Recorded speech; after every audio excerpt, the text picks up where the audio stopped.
All right, welcome back to the JKS podcast, boys. How you doing? Not too bad. What was that, the intro? Yeah, that was the intro. Keep it sweet, short, sweet, to the point. What's this podcast about? Who are you? This specific podcast, or like the podcast in general? What are we? Just jokes. Like we are the joke. No, that's where the JKS comes from. In case people didn't know, we got Jetty, Nippler, and Sean. Get it? Jokes. How are you guys doing? You good? Yeah? Nippler, you still a little bit seedy? Just a little bit sad. We lost our money at the casino the other night, but I'm physically recovered, but not emotionally. Yeah, or financially. But we'll get there. No, I'm financially ruined. Hey, look, the viewers on these podcasts are climbing, so eventually, then we might recover financially as well. Who knows? We'll see. Got a while to go before that happens. Yeah, I know. I saw what you two did on the weekend, but and then knowing me, if we got money, I'd just spend it anyway. So, your boy Andrew Tate, Shawnee, looks like he made the news again over the week. Yeah, it's trending again. Can we make a pact that this is the last time we talk about Andrew Tate? You say you hate him, but you actually love him. I can't stand the guy, but he's a polarizing dude, and I do enjoy talking about him. But what's he done? I think this might be the final time anyone talks about him, but he's been banned from all the Meta platforms, so from Facebook and Instagram. Yeah, what happened? Like, why? No disclosed reason, right? So it's up for speculation, but just breaking terms and service is what the official answer has been. But the guy's just toxic, right? Like anybody who's seen any of his TikToks or knows anything about him is just a serial misogynist. But I mean, I think the reason why they banned him is his influence on like young kids. Like there was a couple of Reddit threads that came out at teachers that posted on Reddit talking about how like he's like poisoning the mind of their like male students, and like these like 11-year-olds are walking around like talking about how they're like top G's and women need to be in the kitchen and give us babies and not work, and they'll go in the cash, and these kids are like 11 years old just like parroting everything that this guy's saying. That would have been us at 11 years old, but it would have totally been us. Edgy, preteens. Yeah, there's something to be said for that, right? Like, I mean, an 11-year-old doesn't actually know what any of those words mean. Like, they're just like parroting. No, yeah, like they'll probably grow up into like well-adjusted people, but when you're 11, you just want to be as edgy as you can be. Yeah, it's true. I think his impact on like young males, like from like 16 to 25, right? That's where it's most dangerous. Yeah, if you're still buying what he's saying at those ages, then that's an issue. I'm not as accustomed to TikTok as yourself, Shorty, with the algorithms, but but with TikTok, can there be filters on there? So there's two types. So you've got your For You page. So like what you like the channels that you follow, it'll just be exclusively those channels. But then you've got like the main. Well, it's not the main page, but the other page where it's just like discovery, and like you just flick, and the algorithm basically just like spoon feeds you like what it thinks you like. But I think it uses other things. It's not just based on. It's not tailored for you. I also think it pulls in like trends from everywhere. Like for me, for example, I can't imagine why TikTok would be spewing Andrew Tate down my throat, but I see a lot of him on my TikTok. I thought you'd just be sexy girl dancers, and that's it. I thought the algorithm would have worked you out years ago. It's that, and then Andrew Tate, every other one, right? But I listen to a lot of podcasts and like watch a lot of videos about this guy. Maybe it does like record my phone data and spew it at me for that reason. But he's like, yeah, I don't know how it happens, but he's being spewed down everybody's throats. Like It is interesting he didn't actually do anything new to get banned. I thought there would have been like some event that happened or he said something particularly outrageous, but maybe it was just the build-up.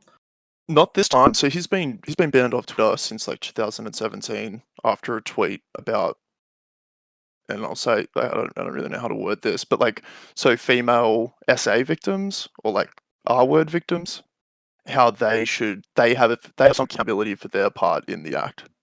That's what he tweeted on Twitter. and got himself banned back in like 2017. And then he was in Big Brother back in like 2014, 2015, and got kicked off the show after a video of him beating up a woman was released online. Like, this guy is like a really bad person.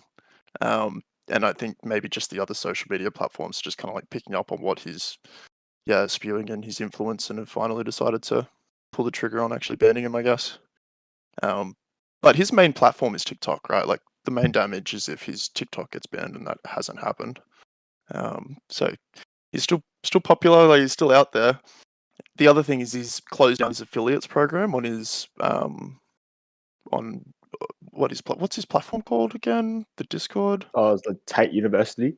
Oh, Hustlers University. Are you gonna be okay, Shorty? Yeah. It's your boy. So it's just the affiliates part that's been shut down. So like a heap of news articles have gone crazy and said that Hustlers University has been shut down. That's not true. What's been shut down is his affiliates program. It's like where you can still pay $50 and go get access to the content there.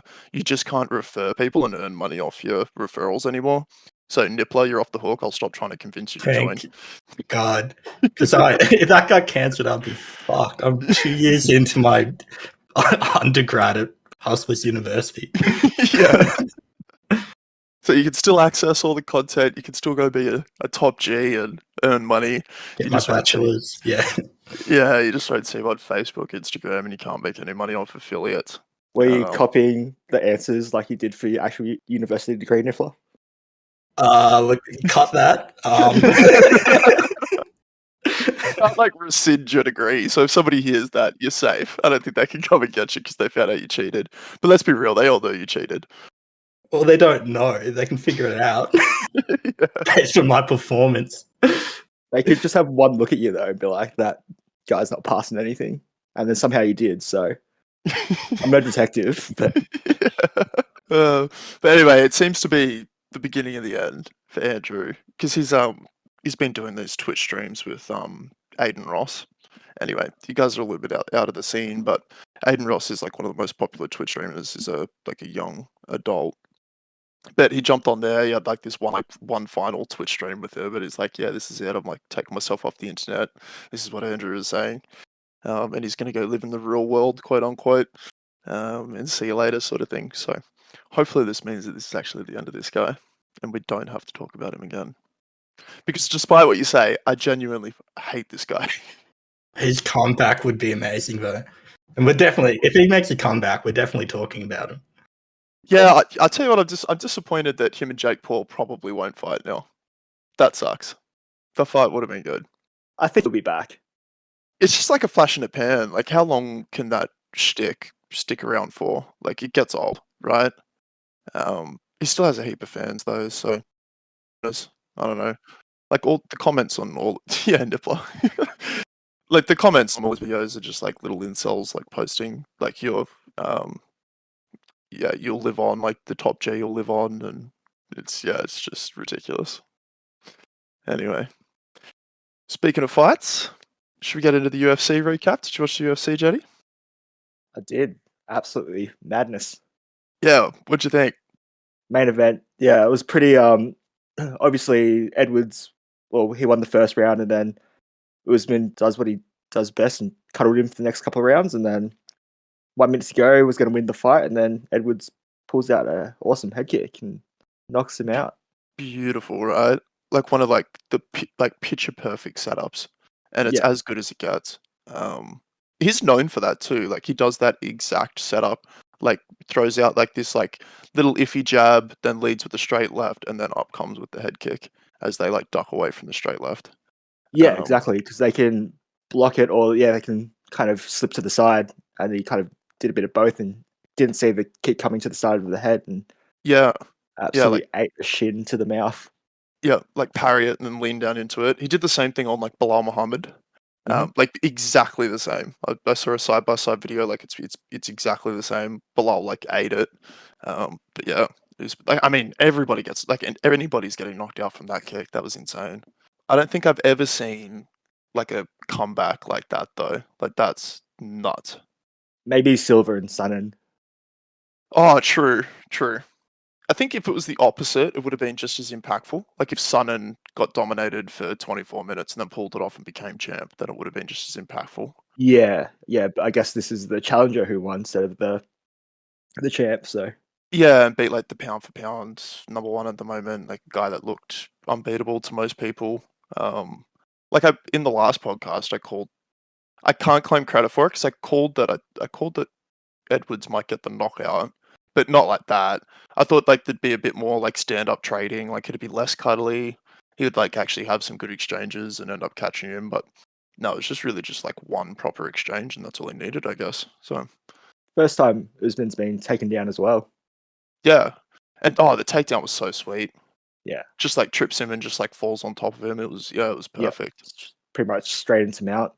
Yeah, and then the rematch is going to be interesting too. I think like Edwards is going to go in with a lot more confidence now, and Usman's probably going to go in with a little less, and it's going to be a lot more competitive fight. I think the third one. If I was Edwards, I would be ducking Usman for like a little while. Oh yeah, enjoy it being a champion while it lasts. Yeah, but if you duck Usman, you fight like Kamzat, or maybe he goes and fights Madol. There's a bit of beef there. There's opportunities, I guess. Yeah, it's just gonna be tough to duck Usman. True. Yeah, and even Dana's next in line, so And it makes sense, right? Like, I mean, to be as dominant as you were during with the fight, but also before, like in his other fights, like to be that dominant and then to lose like that, like you can't call it lucky because of that. I think if it was just the head kick, you could call it luck, but he really did set that up. Like it was a proper combo, like set it up really well.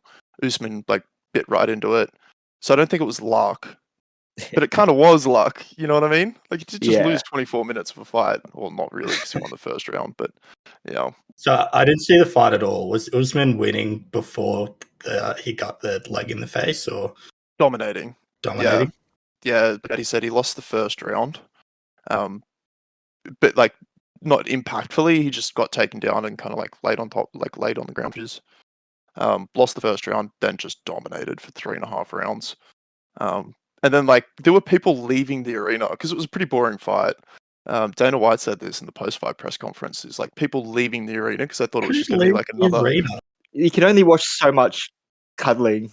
Yeah, the cuddling gets old, right? Nip, you don't like watching cuddling. I think Nipple might be an exception. He might actually enjoy watching the cuddling. That's the bit I like when they're getting along, just cuddling, spooning each other. But no, I mean, like it was just like there was a minute left. It looked like it was just going to be them cuddling again for another minute, and like people were leaving, and then just out of nowhere, I've never reacted like I reacted to that fight. I was like standing up. I was like, "What did I just watch?" I was just like in complete shock. I couldn't believe it. How much money you win? I actually did win money, yeah, because I had money on him to win by knockout, but not much, just like $150. How much you put on? I had $20 on him to win by knockout, and then 20 for him to win. So both of it paid and ended up being like $150. Yeah, right. Well, that's good. I'm sure you would have lost it somehow afterwards, but even though that was the last event, but I'm sure you bet on like what Dana was wearing after in the post-conference fight and would have like lost the money there. Yeah, whether or not he went out on a stretcher or I would have found something. But did you we'll move on from the UFC talk, sorry, but did you watch the Luke Rockhold fight beforehand? Yeah, that was awesome. He was like super gassed in like straight away, and then like that was he did well to stay in there and hurt him a couple of times as well and started smearing blood on him as well. Nuts. Like it's got to be like one of the best retirement fights ever, right? Like that was so cool. Yeah. And just a stud. But like, I mean, during the fight, I had a different opinion before I found out he retired, obviously. I had a feeling he was going to retire, but if he didn't, I think people probably would have been more critical of his performance because he really was gassed. Like, he had a pretty shocking performance. And so did Costa. Like, Costa should have finished him. But knowing that he retired, I've got nothing bad to say. Good on him. Like, the guy's a stud. He's a legend. Costa was like, Rockhold's nose got busted from like Costa, and then they ended up on the ground, and then Rockhold was on top, just like smearing his nose blood into the other guy's face. On purpose too, like rubbing it all over his face, just like covering him in blood. It was the most disgusting thing. That's an IQ play, because if you get blood in your eyes, that can like blind you. Well, at least temporarily, right? There was a minute left in the fight. There was no reason to do it. Like it was just a fuck you. Just a Like dick move. yeah. But he was like, he was swearing at him and stuff. Like he was up against the cage and like Costa punched him. I think it was at the jab to the nose. And then Yeah. Rockhold like spun in a circle and was like, fuck you, just like saying it over and over. Like, why'd you do that? Like, it was so weird. You would be pretty bad. True. Yeah, you probably just wouldn't voice it in the middle of a UFC fight. That was pretty cool though. Like, yeah, hit in the face, like you said, and then he said "fuck you" and hit him back, and then hurt Costa real badly. Yeah. Yeah, it was nuts. Costa was pretty upset actually because there was a point where Herb Dean, the ref, thought there was a punch to the crutch or a nut punch. So he stopped it to let Rockhold recover, and Rockhold was obviously really tired, so it, like got him a bit of a second win. But there's a bit of controversy around it because if you look at the replay, like it looked, I mean, it definitely hit his body at the end, but it kind of grazed the cup. And Oh, it was a clean dick hit shot, man. you reckon? Yeah. Okay. We'll test it. Yeah, you do it. And I'll tell you what it feels like. But he did, yeah, he was saying that he did the same thing to Romero, and that's two fights that have like given his opponent a rest because of this like body shot or whatever.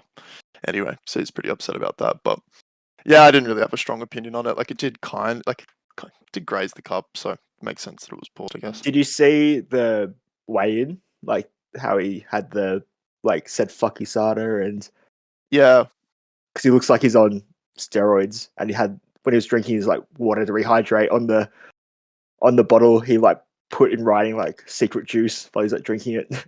yeah. And like he looks like he's on steroids, but come on, he is on steroids. Like he just hasn't been caught yet. Like that guy is definitely on steroids. I mean, they're all on steroids, aren't they? Like they just know how to get around the like the rules, like the piss testing. I think the fan base would be pretty disappointed if we ever actually knew how many of them are or were on steroids. Yeah, I don't know. I don't want to be too outrageous, but I think the majority of the UFC roster is on steroids or some type of banned substance that performs. I reckon just legalize it. Let them all legalize it. It'll lead to a better product because they're all peak performance with all the drugs they want pumped into them. There's an argument for that, man. Like, you just have like natty boys out there just going crazy. Like Pride FC back in the day was like that. Like it said on their contract, we will not test you for steroids. And like everybody, it was even playing ground. Everybody was on steroids. It all just went crazy. Just equalizes it. Yeah, and it turned into like some of the biggest freak shows ever. You can't be on something like on match day. You can't do like a shitload of meth and come out and just feel nothing and fucking drown someone. But like leading up to that, I reckon you should be able to do whatever you want. Do all the prep you want. Yeah. Yeah. But everything but meth. Everything but meth. But you can do meth and train really well if you want. That's up to you. Just not on game day. Well, people talk about training on weed. Like, if you smoke marijuana and then you train, I guess whatever it has some. I don't know. They reckon it has some benefit. At least it does with recovery, right? I'm not sure about actually training on it, but people do that or used to do that throughout camps. That's why Nick Diaz got banned for like 5 years because he popped positive. I can't imagine smoking weed and then like training. That's the last thing you want to do. Like, what kind of benefit is that going to do you? Like, you should let him smoke weed right before the fight. Like, come on, that's just going to make it worse, right? I don't know. It is a Diaz brother. Maybe it is secret juice for them. Who knows? They're built different. Yep. Anyway, I promise we're not going to talk about the UFC every single podcast, but I think the last couple of times there's been some big moments. So, what else we got, Jetty? Hit us with a beautiful segue. Yeah, that's cool. So bad segue. Good try. Well, you ready for this? Yep. The UFC. No, that's bad. All right, try it again. Take your time. The UFC is all right. MMA is a part of the UFC, right? And MMA is a sport, and also a sport is AFL. Boom. That's our next topic. Got there. But Jetty nailed it. Did you hear about Alistair Clarkson at all, Nips? Well, he's going to North. Yeah, but all the drama that went behind it as well. Yeah, so Essendon like made a last-ditch effort to try and lure him over to them while they already had a coach. So they went behind the current coach's back and went after another coach. Really? Yeah. So Alistair Clarkson's like arguably one of the best AFL coaches ever, and he's been like kind of retired doing his own thing for the last year. And then this club, North Melbourne, kind of went after him to coach them because they aren't very good right now. And then this team, Essendon, who already has a coach in Ben Rutten, he and his contract for next year went behind his back and tried to poach Alistair Clarkson like last minute to try and get him to coach for their club, and then obviously didn't pan out. So a really awkward week for the Essendon Football Club because they went behind the current coach's back to get the other coach.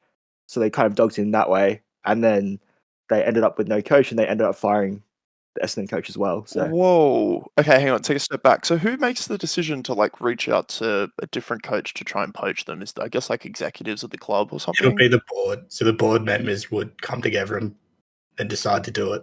Right. So like the actual like a coach or like I guess training staff have no input in who the board like tries to get as a coach, I guess. Like they can make that decision and have those talks without anyone's knowledge, I guess. Yeah, which it sounds like that's what happened. Like no one at the club really knew they were doing it, and then they just went for it. Wow. And like it would have been if they pulled it off and he decided to go. Alistair decided to go to Essendon.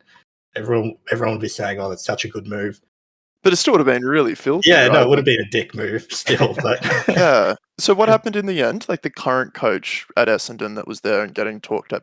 I mean, yeah, whatever. So Getting dogged on. they let him coach the last game of the season, and then Yep. the day after they're like, "Yeah, we're going to move you on anyway," because things are pretty awkward now. Jeez. yeah, and all week as well, he was facing the press and be like, "Oh, how do you feel about them going behind your back?" And he's like, "Oh, I'm still wanting to coach, but it's not great." And then all the players and all the other coaches and from other teams are getting around him as well.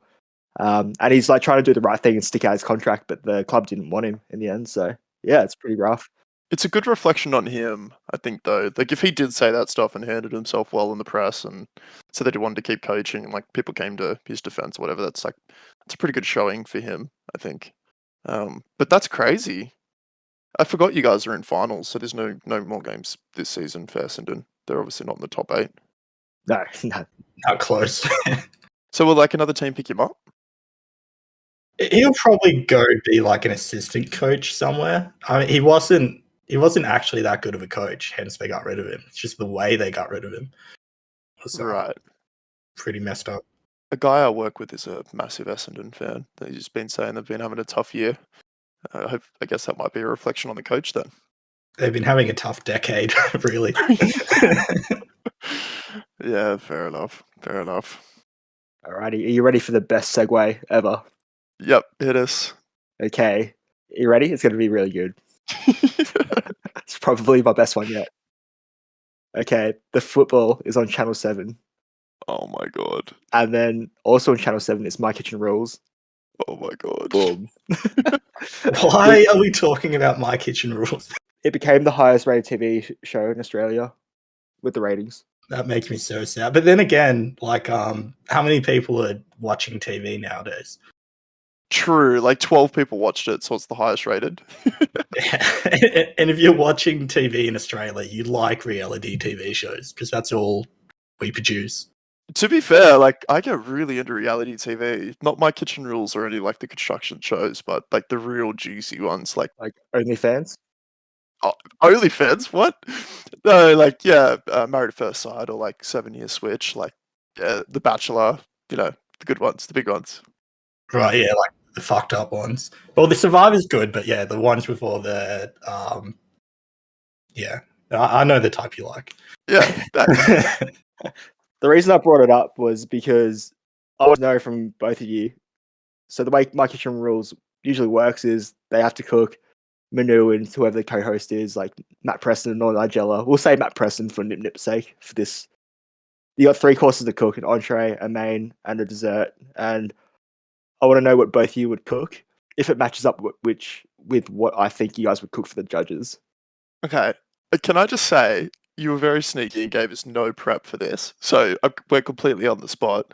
On that note, I'll let you go first, Nips. I'm racking my... I don't think I've ever cooked an entree in my life. I don't even think I've ever cooked 3 meals in my life. Like, I don't think I can say 3 different dishes. Okay, entree would probably be like oysters Kilpatrick. When have you ever made that in your life? How are you making? How can you? You can't cook, but you can make oysters. It's easy. Just oyster, bit of bacon, Worcestershire. I'm going to rephrase this. Dishes you actually make on a day-to-day I've basis. never made an entree on a day-to-day basis. Or like, what would you regularly cook that you could make Manu and Matt Preston? Well, Matt Preston probably eat anything. I don't know. All right, I'll jump in. Go for it. He's getting a hard-boiled egg for the entree. I believe that, yeah. Yeah, with some like toy soldiers, like the bread cut in like soldiers. With a hard-boiled egg. Yeah, like a hard-boiled egg, and then like you chop A off hard-boiled the top. egg, there's no yolk to dunk in because it's No, hard-boiled. yeah, but you like kind of like soft boil it, right? Like it. You said hard-boiled, so he'd be dunked in the hard-boiled. Hard boiling is just the style of boiling. You can still have yolk in the middle. Yeah, that's right. You just don't boil it so much that when you chop it, you can still dip it. I'm pretty sure hard-boiling's like, doesn't the egg yolk cook all the way through? No, just the method to boiling it, isn't it? I'll use the hard boiling process, but stop halfway, Jetty. That's Alright, good so for clarification because he'd Alright. be dunking into a cooked yolk. Yeah, the bread would be shattering on impact.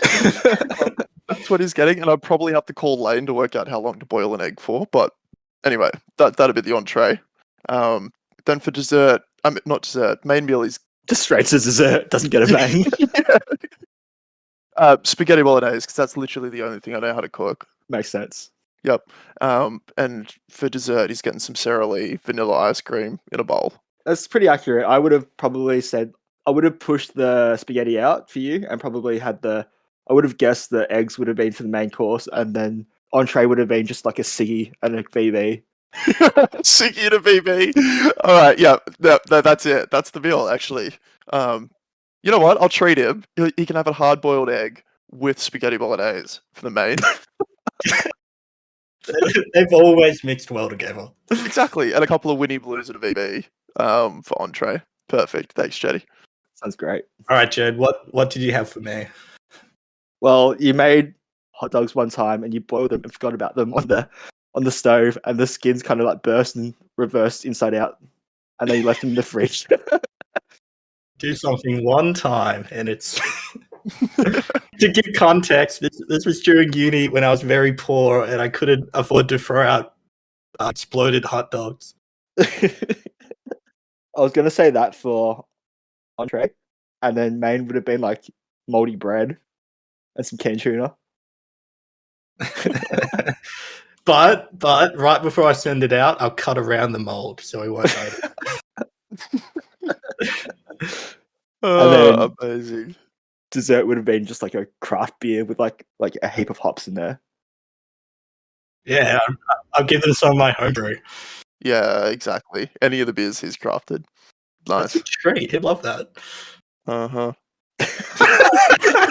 Watch your tone. Yeah, fair enough. You love his beers though, Shorty. Oh, I love him. Yeah. The other night you're saying how good it was. Yeah, no, it was great. Yeah, thanks. All right, Jed, we can't guess yours because you know how to cook, but you got to tell us what you'd make him. Hit us. It would just be protein powder. It would be creatine for entree, protein powder for mains, and then dessert would be like canned Campbell soup you usually have. Yeah, or just like boiled turkey or whatever bloody protein meat he's having lately. I think Nippler's pretty accurate. Like entree, I'd get the creatine just on a plate, and you can give them some straws, and they can just snort that.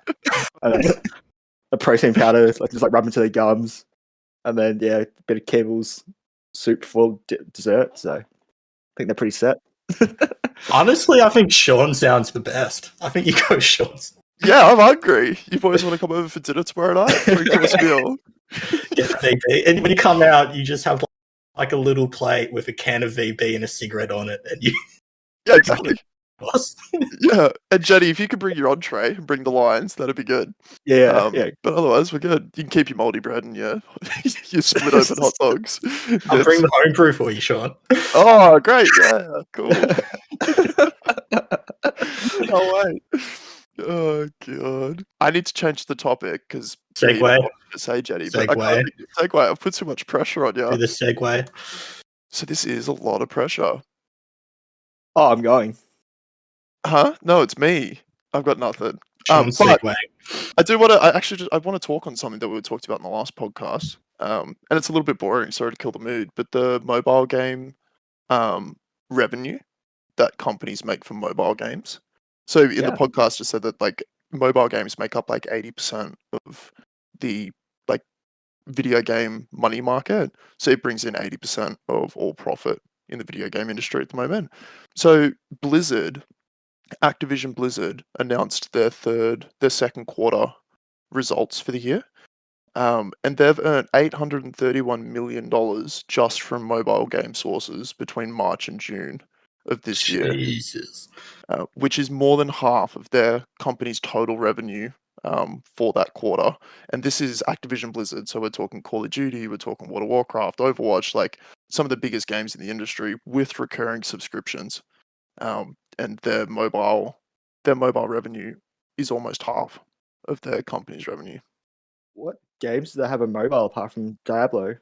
So Diablo Immortal, and then they've got a Call of Duty mobile port. So their Call of Duty mobile, like Call of Duty mobile, when have you ever seen anyone playing that? Its lifetime since being released 18 months ago, $1.5 billion for Call of Duty mobile. It's insane. Crazy, right? Absolutely mental. So yeah, video game monetization is literally 80% of the gaming industry. That's all just like whales that are just like dumping all of their money in these video games. Why are we making a podcast? We should just be making mobile games. Yeah, Just I make know. a shitty mobile game, but somehow addictive, and just monetize the shit out of it. We're making a podcast because we like talking to each other. This is us, catching up. This is agony for me. Let's make the game. We need to make that Flappy Bird. Yeah. Guys, if there isn't an episode 3, it's because we're off trying to make a mobile app. But yeah, when that fails, we might be back. Who knows? I could make a mobile game tailored to you, Sean, and get so much money. Oh, What would the game be? It would just be a combination, it'd be a gambling game with like of course, greyhounds, which would have really bad odds, but some of the greyhounds could win a lot of money, but they won't. So that's one. Is that the game? You can have a bit of pokies on there for you, Shawnee, and then you can bet on that. Bit of blackjack. Nice. I think it's a bit of a saturated market. I think. Just get Where's the Gold and recreate that for mobile, and Sean's done. I'll create the best app right now. Yeah, Pong. Yeah. That you bet on. Pong. So there's 3 people for every game. Yeah, Pong. Like where there's like 2 paddles that go up and down. And they hit the ball back inside. Yeah, I know what Pong is, but like... Yeah. So there's 3 people for every game. You've got 1 spectator who gets to bet and 2 players. And you bet on the players. Are you just betting for winning, or is there like overs, just unders, how many goals scored? Of course. Yeah. Point difference. Deep into that, Yeah. And it's like it's based on an algorithm who looks at like somebody's playing history. Like you get favorites, you get underdogs. Oh, you see all the stats from how they've played before. Yeah, that's right. Yeah, you can press a button and like boost the loser. It's like if somebody's down by like 2 points or something, you press a button and then they get like, I don't know, a mega pong or like a bigger paddle. Who knows? I like your idea, but why only 1 spectator? I reckon open it up. Get like 10 people in there. True.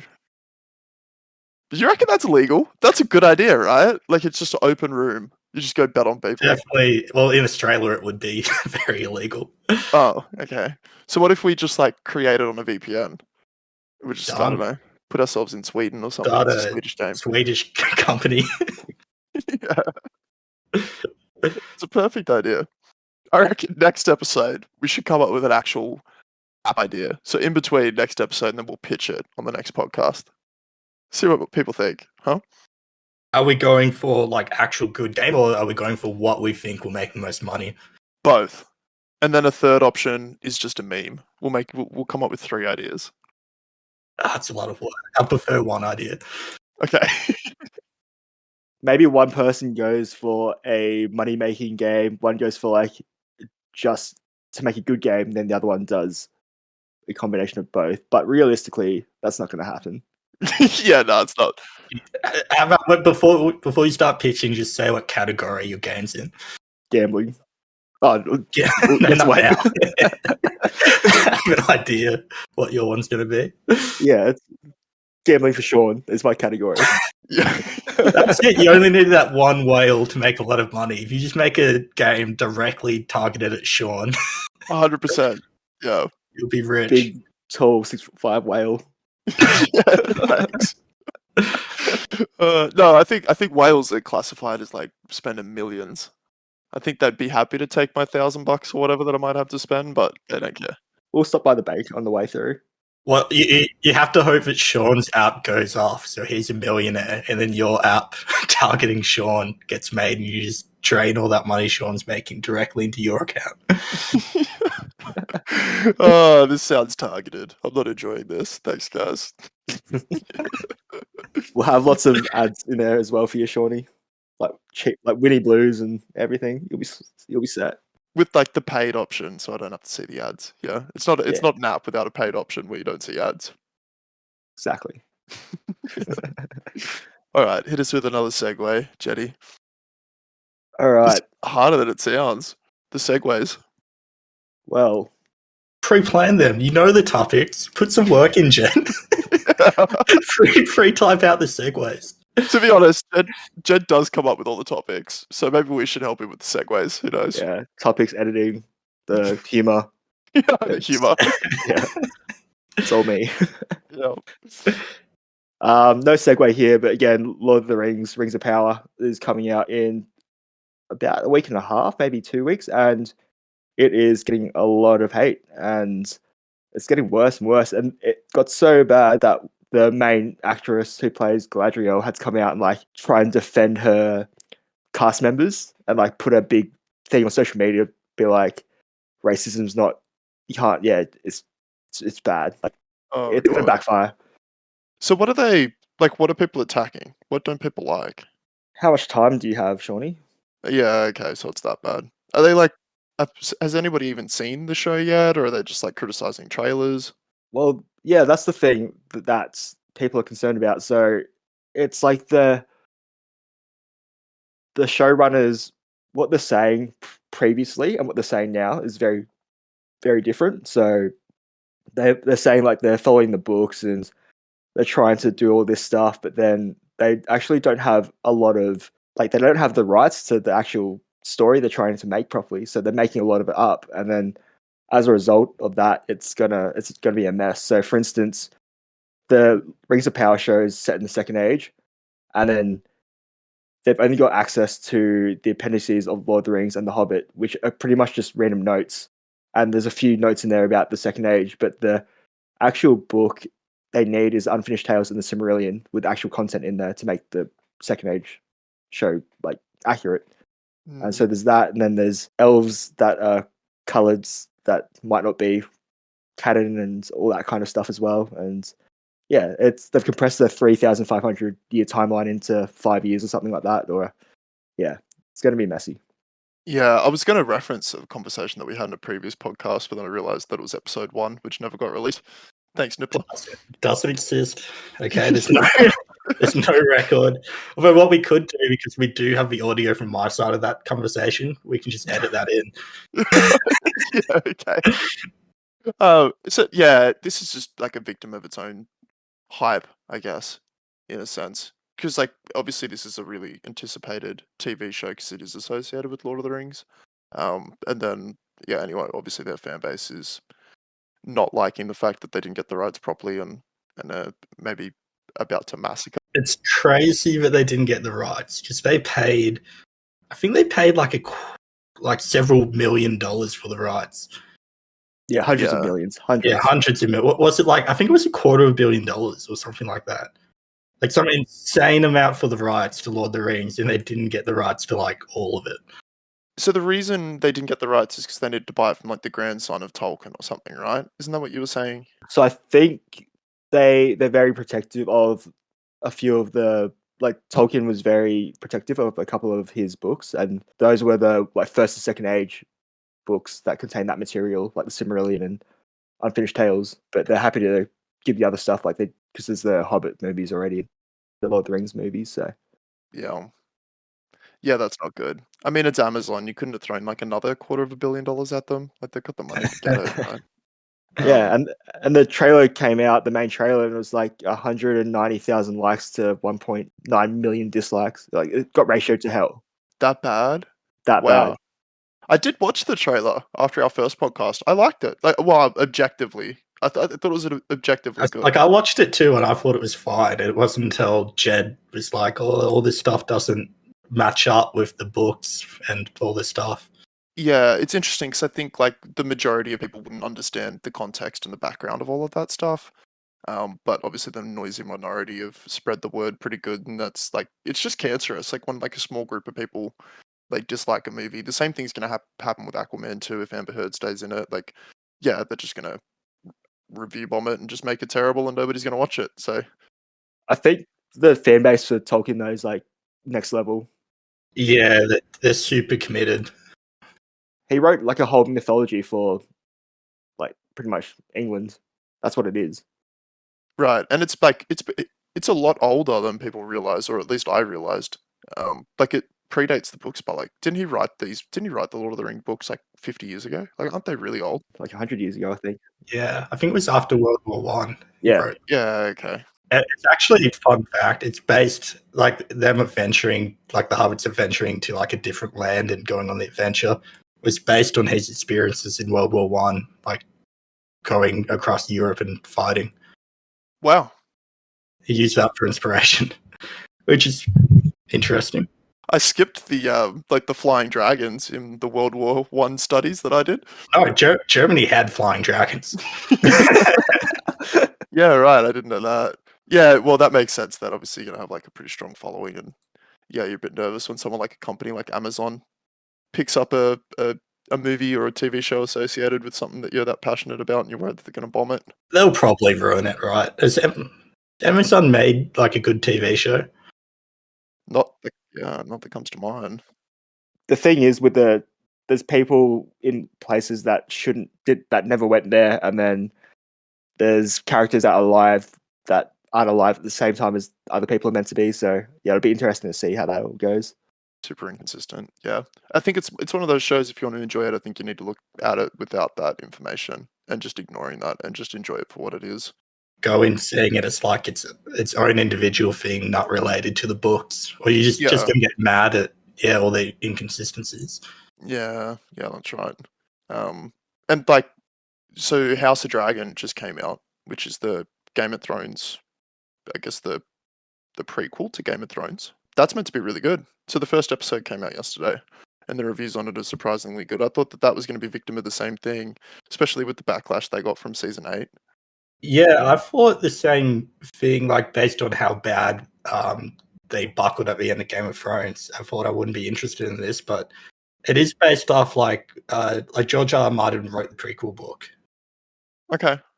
So it is still based off his writing, and the original showrunners aren't involved, so it's probably worth giving a chance to it.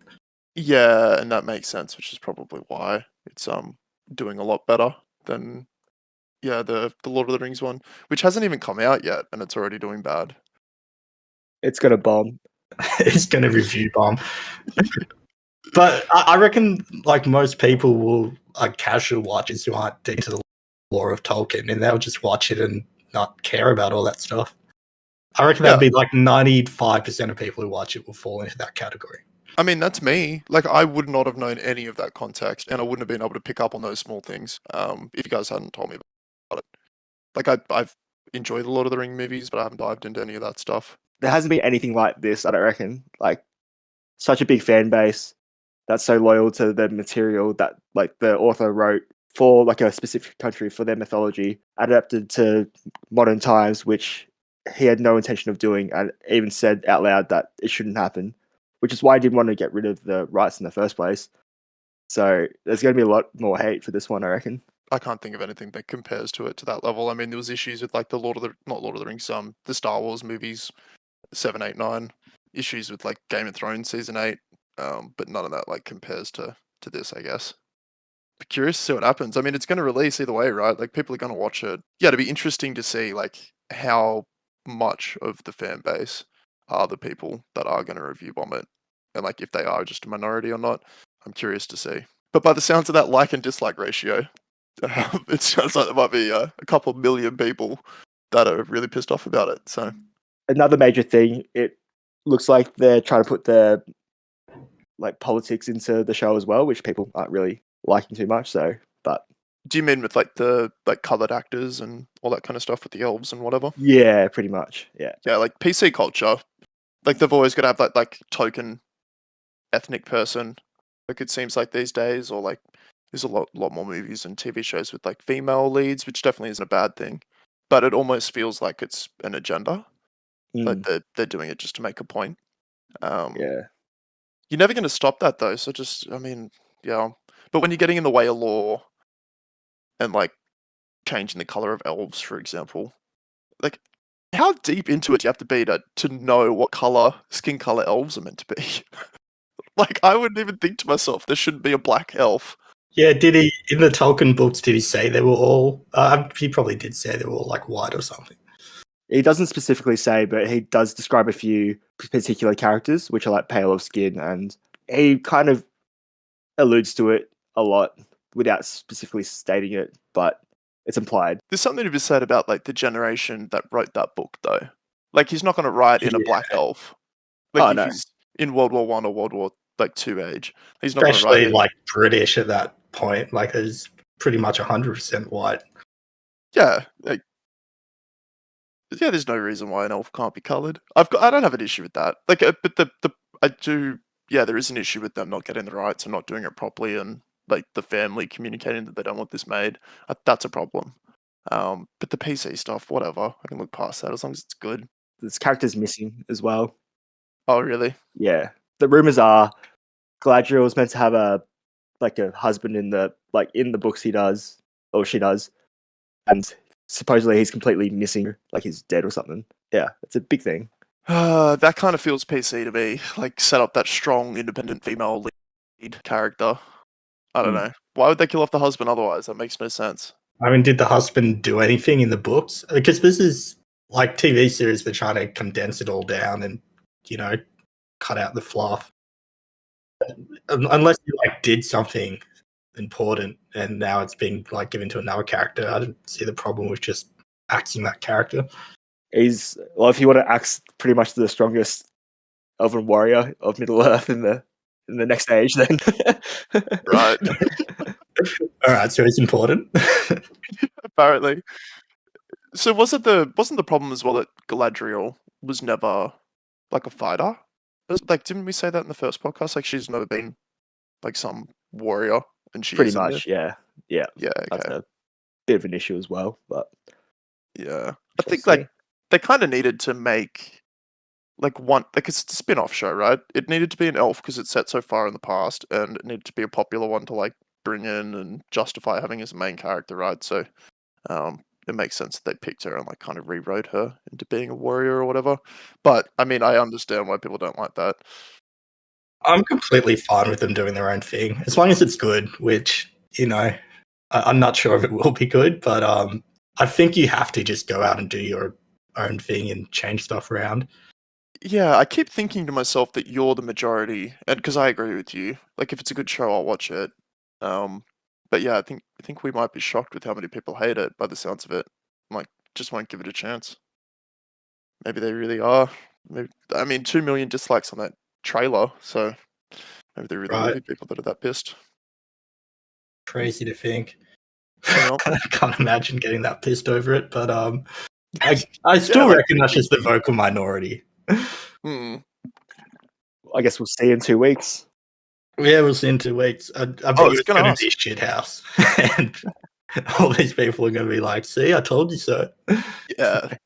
No, I agree. Like, I want it to be good because I'll enjoy it if it's good. But, I mean, I have no expectations. It's Amazon. But we'll see. So 2 weeks it comes out, Jetty. Yeah. I think September 3rd for us. So. Okay, nice. Yeah. And are you guys going to watch House of Dragons? I'll definitely watch it, I reckon. At least the first episode and see if it's back to, like, old school Game of Thrones.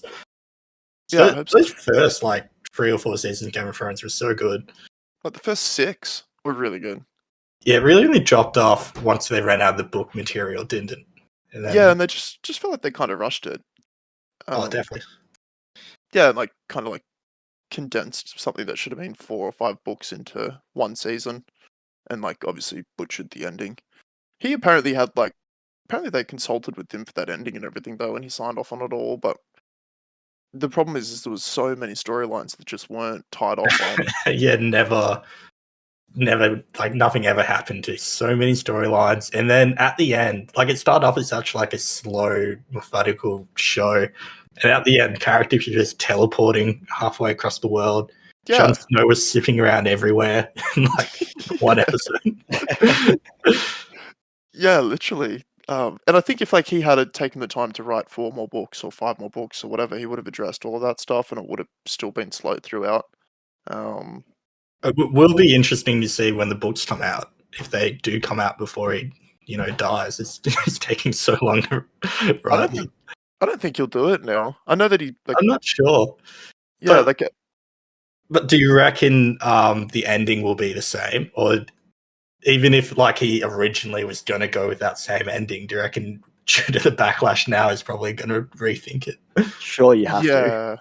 Yeah, yeah. Like he's already seen the feedback on the ending, right? Like everyone thinks his ending's shit, so he has an opportunity to write a different one right now. Or maybe he can build up to that ending in a way that makes more sense. Then we'll be like, oh, I see what you're going for. Yeah, maybe, or just not write the books. Like he'll just give up on them. Like he made so much money off those books, not just the TV show, because everybody went and bought the books after the TV show came out. Like he's filthy rich. Like yeah, I can't imagine he has much motivation to finish the series. Well, he was doing lots of side projects. Like he did Elden Ring and then did the House of the Dragons, and I think he did something else as well. Plus, he has to write the book. He was involved with Elden Ring? Yeah, he wrote like the background lore. There is none. Yeah, I think it's just like little things. Like apparently he wrote the lore from before, like the world cracked or whatever and went crazy with the ring. Right. Yeah. Okay. Fine. Yeah, and then the producers took what he wrote from before that and kind of demented it into like the world. Yeah. Okay. Yeah, so I'm not sure how much he wrote actually impacted the final game. Sounds a little bit weird, but yeah, he was brought on board. Yeah. Okay. Well, hopefully it's more than just a consultation with this House of Dragons. Like it's him. Although based on the reviews, it should be. Like the reviews are really good. So I'm gonna watch it tonight, and I'll let you guys know what I thought next week. But hopefully it's more than just a consultation to the level that he had with season 8, and it's more of him like either writing a book or guiding every aspect of it. Because yeah, if it's anything like the first 6 seasons of Game of Thrones, it's going to be awesome. So looking forward to seeing what it's like. What if it's like the last 2 seasons of Game of Thrones? Then I just stopped watching. That's the thing. Like, yeah, Kill it. like it's not a show that I'm 7 seasons in. I've got to watch the 8th because I'm that invested. Like, there's so much other shit. Like, if it's bad, I'll just stop watching and go watch something else. Like, I don't care. Married at first sight. Yeah, exactly. Yeah. Well, Rings of Power. Guess what that's like. It'll be bad. Worst comes to worst, I'll actually go and do some housework. Who knows? Who knows? How's your puppy going? Yeah, she's going good. Still a puppy. She's kind of becoming a little bit more independent these days, like less of a puppy. Like she's not like hanging on you all the time. Like she's kind of sleeping out in the lounge room by herself and doing a thing. She's eating a shit all the time. It's good. Cleans up after herself. But instantly, like she knows she's not allowed to anymore. So the second she's done, she just turns around and just gulps straight onto it. I've got as soon as I see her doing it, I've got to get over there with the shovel. Go and pick it up instantly before she gets a chance to eat it. Because if you give it the chance, straight onto it. Oh man. Yeah, she was out there eating bricks before. Like she found a chunk of brick and she was just chewing that. I could hear her teeth like scratching all over this brick. Yeah, puppies are a nightmare. Sounds great. It's terrible. Can't wait. Yep. Knowing what you know now, would you still get a puppy? Or you have to say yes, but No, I don't. No, I wouldn't. I don't think my partner would either. I don't think Lane would either if she knew what she knew now.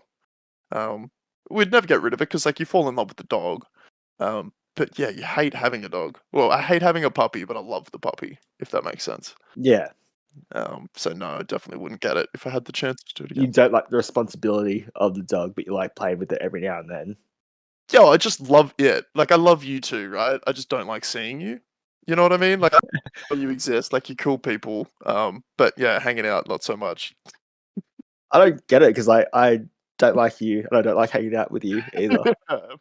Yeah, why are we doing this?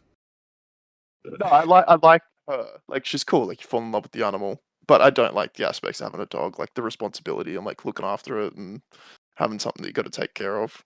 But it's pretty rewarding, I guess.